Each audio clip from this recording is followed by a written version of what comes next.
Welcome to this explainer. Let's just jump right into it. Have you ever walked out of a store with something you completely didn't plan to buy? Or maybe you suddenly felt underpaid just because you found out what a coworker makes? Well, today, we're diving into the hidden forces that manipulate our everyday choices. We're exploring the seriously fascinating world of behavioral economics, drawing on some groundbreaking insights from Dan Ariely's research. We're going to unpack exactly why we do what we do, starting with a classic ideal about human logic. For centuries, we've kind of loved viewing human nature through this beautiful Shakespearean lens. I mean, we naturally assume that our minds, our decision-making skills, and our reasoning abilities are fundamentally perfect. Traditional economics has actually been built on this very assumption. The whole idea that you and I will always compute the value of all the options in front of us and then logically follow the absolute best possible path. But are we actually making smart, rational choices in our daily lives? Let's totally challenge that assumption. The researcher behind our source material today, behavioral economist Dan Ariely, he actually started questioning human rationality after a tragic accident left him in a hospital burn ward for 3 years. He noticed that the nurses, despite all their vast experience, kept using this highly painful method to remove his bandages. They mistakenly believed that a quick, sharp pain was better than a slow, agonizing pull. And it turns out, they were completely wrong. So if even highly experienced professionals can make repeated, irrational mistakes based on faulty assumptions, what about the rest of us? Right at the intersection of our minds and our wallets lies the core of behavioral economics. Unlike traditional economics, which basically assumes we're all perfectly rational calculators, behavioral economics uses experiments to slow human behavior down to a frame-by-frame narrative. It essentially puts our actions under a microscope to examine the predictable ways we depart from perfect reasoning. So the absolutely crucial point here is that our mistakes aren't just random. They aren't senseless. They are systematic. They repeat in the exact same ways, again and again. We constantly overpay, we underestimate, and we procrastinate. We are, in short, predictably irrational. And the cool thing is, once we understand these patterns, we can actually start to defend ourselves against them. Let's look at mind trick number 1, the trap of relativity. Our brains really profoundly struggle to value things in a vacuum. We basically never choose things in absolute terms. It's not like we have an internal value meter telling us exactly what a 6-cylinder car or a fancy new coffee maker is truly worth. Instead, we fall into the trap of relativity. Take a look at the middle circles here. Our minds are hardwired to compare things to their surroundings. Even though the 2 black circles in the middle are the exact same size, the one sitting among the large gray circles instantly looks smaller, right? While the one among the small gray circles looks much bigger. We literally can't help it. And this doesn't just apply to visual shapes. It applies to our salaries, our vacations, our romantic partners, and the prices of literally every product we buy. We are always looking for runway lights to guide us.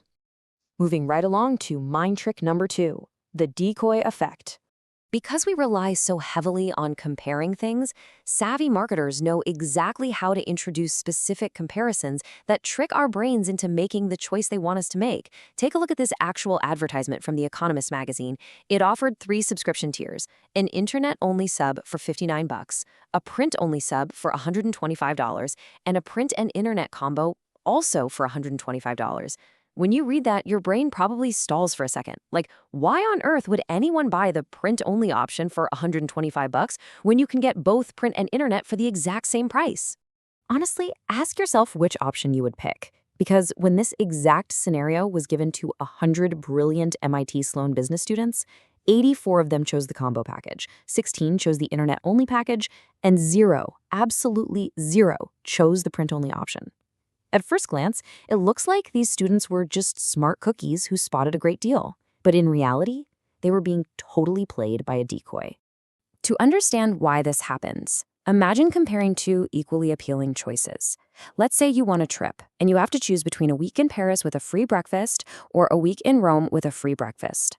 That is a notoriously tough decision. Paris has the Louvre, Rome has the Colosseum. It takes a ton of cognitive effort to weigh those 2 drastically different, amazing experiences against each other. But watch what happens when we introduce a slightly inferior third option, a decoy. Let's say your travel agent adds Rome without free breakfast. Suddenly, your brain latches onto the easy comparison.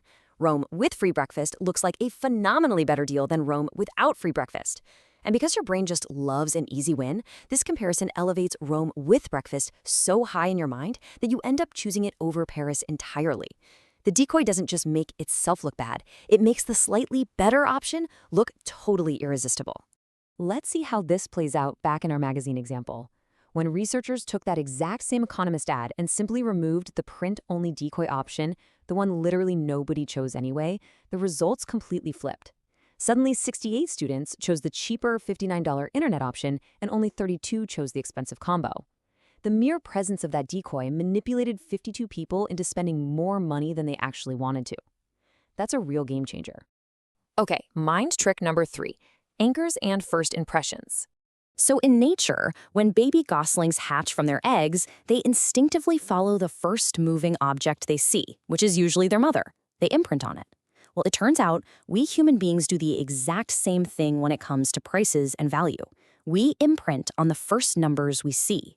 In his book, Ariely tells this incredible story of the Tahitian black pearl.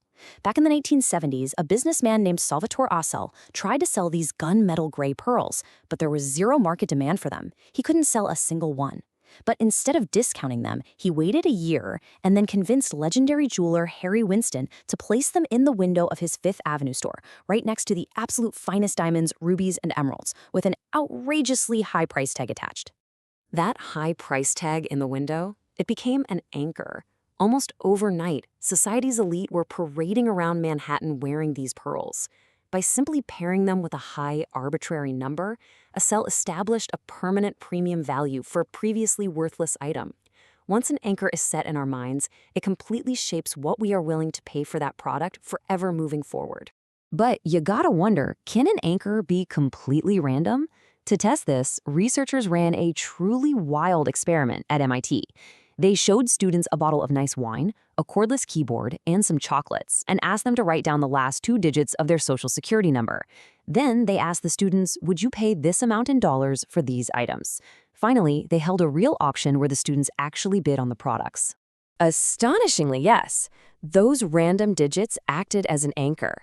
The students with high social security digits, say ending in 80 to 99, bid an average of $27.91 for the wine.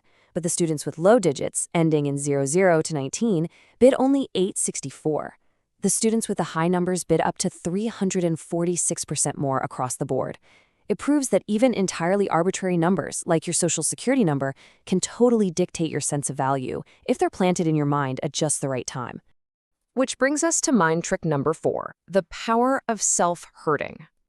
Now that we see how easily initial anchors work, we have to ask, how do they turn into long-term expensive habits? Well, this happens through a phenomenon known as self-hurting. We all know what regular hurting is, right? Seeing a long line outside a restaurant and assuming it must be good, so you join the line. But self-hurting is when you line up behind your own past decisions. Think about your first time at a premium coffee shop like Starbucks. Maybe you were used to paying under $1 for a cup at a diner. But you walk into Starbucks, the ambiance is great, it smells amazing, and you pay $2.20 for a small coffee just out of curiosity. The next week you walk by again. Instead of recalculating if the $2.20 is actually worth it, your brain takes a shortcut. Hey, I did this before, and I liked it, so it must be a good decision. You just heard it yourself. Before long, you're so anchored to this new reality that upgrading to a $4.15 large Frappuccino feels completely logical. You've forgotten the old diner anchor entirely. So, how do we fix this? Breaking the cycle, rethinking relativity. The really crucial point here is, how do we stop these forces from emptying our wallets and manipulating our daily lives? If we are predictably irrational, how do we break the cycle and start making better choices? It starts with intense self-awareness. First, we must consciously change our focus from narrow to broad. In one study, people were asked if they would drive 15 minutes across town to save $7 on a $25 pen. Most said yes. But when asked if they would drive 15 minutes to save $7 on a $455 suit, most said no. Why? Because relatively, $7 off a huge purchase feels tiny. But we have to remember, $7 is $7. Whether you save it on a pen or a suit, it spends exactly the same. By thinking broadly instead of relatively, we can make truly rational financial choices. We also need to critically ask ourselves, are you comparing yourself to the right circle? Back in 1993, a law forced corporations to reveal CEOs' salaries, hoping public shaming would lower their pay. Well, the exact opposite happened. CEOs started comparing themselves to the absolute highest paid guy on the list, and salaries skyrocketed. As the famous cynic H.L. Mencken once noted, a man's satisfaction with his salary simply depends on whether he makes more than his wife's sister's husband. We have to actively manage our envy by shrinking our circles of comparison. As the source material powerfully points out, the more we have, the more we want. When you buy a Boxster, you suddenly wish you had a 911. When you get the 911, you suddenly wish you had a Ferrari. Recognizing this fundamental vulnerability within ourselves is the very first step to escaping the trap of relativity and making truly rational, satisfying choices. As we wrap up this explainer, I want to leave you with this provocative thought to spark your curiosity. Take a really hard look at your daily choices today, your habits, your purchases, your career goals. Ask yourself, what are your personal anchors? Are they actually yours? Or did a clever marketer, a societal norm, or an arbitrary comparison set them for you? Thanks for learning with me today, and I challenge you to start making your own rational choices.